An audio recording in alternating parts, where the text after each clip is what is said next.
Hey there, welcome back to the Kokoist USA channel. My name is Paola of paolaponcenails.com and I am happy again to be hosting another episode for you. Today we are going to be doing the easiest Aurora nail using the newest Kokoist release, which are these little plastic cutouts of holographic paper. Super excited to get started, so let's begin. Along with your holographic paper, you're going to need the Aurora pink pen, a color brush, a palette or a lint-free surface, Kokoist Platinum Bond Duo, Stain Barrier Non-Wipe, Platinum Bond Duo. My base color will be Soft Cashmere Toffee, and I will also be using the Ultra Glossy Non-Wipe Top Coat. So a lot of players, but I promise you this is really easy, especially since your iridescent paper, your Aurora paper, is already cut out for you. So let's begin. Let's pretend that this nail already has base coat since it is a fake nail and it is matted. We're ready to go. We're going to apply one layer of 169. You can do two, but all I needed was one.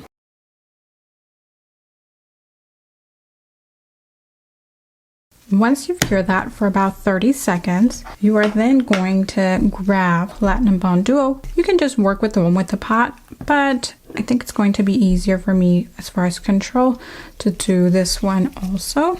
Either one will work. I'm just going to use both so that you can see how both apply. Just a thin but generous layer on the nail. Very diligent to create a nice perimeter on the nail. Right? You do not cure this. Imagine that you just put gel on an exact square or the exact perimeter of the nail. Now, take a look at your Aurora paper. You'll realize that there isn't very long shapes in here. So whatever nail you decide to create as far as length, make sure that you keep your nail length within the paper length, not much larger than the paper length, okay? So with that being said, I'm gonna go ahead with the bigger square there because it matches this size nail. You can imagine that something like this would match a pinky nail. And I'm going to grab my Platinum Bond Duo. Be really careful when tearing these so that you make sure that you don't tear anything off of the shape that you want. I do recommend also that you work with gloves, okay? Now what you want to do is have your client tilt her finger down a little bit. So make sure that she's not way up there, right? Trying to look. That will happen. And then once you have your piece, I need you to grab some tweezers. So this is something you're gonna need. I also need you to make sure that these tweezers are squeaky clean. So take a lint-free towelette and clean in between those tweezers because you don't want to contaminate your gel in this next step.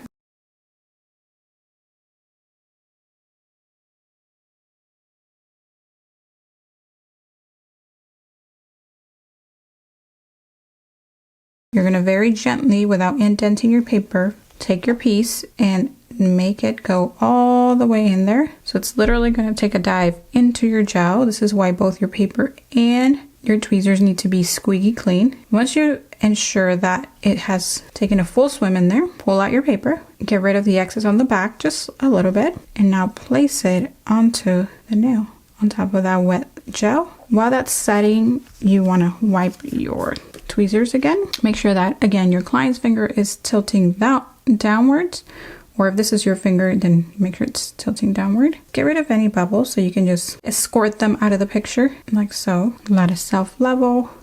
Try not to touch the top piece too much because you don't want any gnarly bubbles in there. Make sure that it's within the corners of the client's eponychium, so between these corners.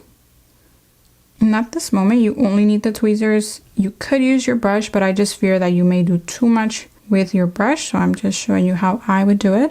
Once it's straight where you want it to be, go ahead and flash cure it. You are going to do 2 seconds and immediately bring it out. So 1, 2, bring it out. This is because that's a lot of gel on this nail and it will create a heat spike on your client. Now you're going to go in for a full cure. And what I want you to do is to do 20 seconds this way, 20 seconds that way, and 20 seconds on the top. All right, so here we are. Just keep in mind that the Aurora look is like a stone, like a gemstone kind of look. So it will be on the thicker side, but that is why we're using Bonding Duo in a bottle. And while curing, I remembered why I was using bonding duo in a bottle and in the pod. The pod, you're able to dunk your piece in there and not create too many bubbles, right? Because it's just going to go in, you're just going to toss it or turn it and then bring it right out, because the more you mix it, you can get bubbles. But also, bonding duo in a bottle is going to allow you to have a thinner application. Please, please, please do let your clients know, or you need to be aware that these are thicker nails. That is the look of them, like a gem look. To make it a little thinner, I do recommend you roll it in between your fingers, the paper that is. But if you just do it without rolling it in your fingers, with the oval one at least, you'll get like a nice structured application. As you see, this is the oval one that I did earlier. Super pretty, also nice and flush to the nail. Now we're going to use bonding duo to try to keep the application a little thinner. If you use Excel Builder, then you might bulk this nail up more than you want to. Okay, so I'm just going to use this to fill in the perimeter, and I want to still be very delicate with the bulk of the gel behind the finger, or behind the nail, pardon, behind the square. I can't talk. Right over here, very gently swing it across the corner there, swing it across this corner, and then bring it down, bring it down, bring it across. This is where you can make it a little flatter by going across, and then just making sure that you have enough here at the tip. So I would recommend you flip your brush this way, or grab a little bit more and just apply it right on the edge to ensure that it's nice and thin. Even it out one more time. Again, because of the consistency of Platinum Bond Duo, it will self-level as nicely as possible. Clean up anything on the skin, and then go ahead and give this a full cure, at least 30 seconds. While that is curing, you want to go ahead and grab your Aurora Pink. Now, the Aurora color that you decide on obviously is going to depend on what you have available. For the Kokoist line of products, you will have an Aurora Pink and an Aurora Blue. I'm using Aurora Pink because I usually go based on the base color of my nail. So I use that sheer, or that kind of light color, the soft cashmere toffee. You actually won't need to use a whole lot. Yes, it's a little thicker. This is the style and the look of the nails. So again, make sure that you bring that up to the attention of your clients. You don't want to be halfway through and her being like, I hate this.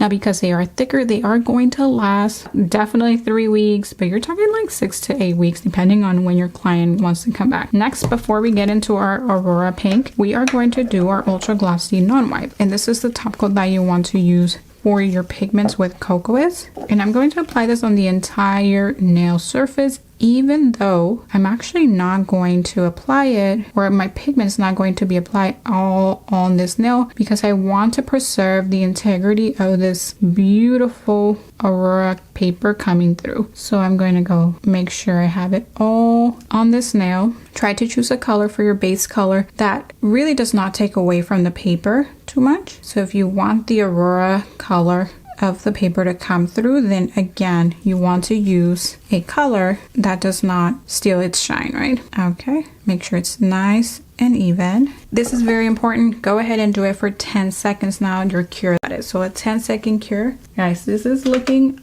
beautiful. By the way, I have worn the thick Aurora nails before, and I must tell you, even if your client's a little bit like uncertain, but you as a business owner want to upgrade her, right?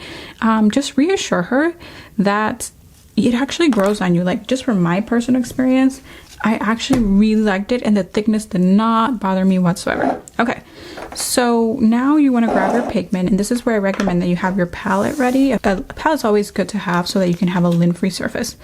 So you actually want to dab the excess on there, and you can always come back and grab some from here. And your pigment is only going to go on the areas where you don't have sticker. Otherwise, it's going to take away from that beautiful iridescent paper there. So I'm being really conservative. I then do recommend that you have a makeup sponge, preferably a thin one, or a silicone pencil or pen. And then you're going to grab that pigment with firm pressure, start where the pigment's at, and go all around this nail. Try and not to put it on the paper, because our pigments are a little bit more opaque. They're not really clear, okay? So they will take away from that beautiful paper up here. So this is a beautiful way to accent it. This may be an optional step, actually. It's up to you, but it does bring it all together, I think, and therefore I do think it's somewhat necessary. Okay, and then what you want to do now that you've pretty much done all that, this is why I recommend you work with gloves, is to just rub it in so that you make sure that it's nice and flush and that you have no chipping of your pigment, especially here at the free edge. It's very, very common to get chipping there. So I'm just going to rub the pigment so it's nice and thin so that it doesn't chip at the free edge like so. Okay, so here we are. I'm going to go ahead and do a coat of Mega Stick Base all on the nail to secure that pigment. I think this is necessary because in my experience, your top coats tend to wear out a little bit quicker than your foundation gels, your base gel or your builder.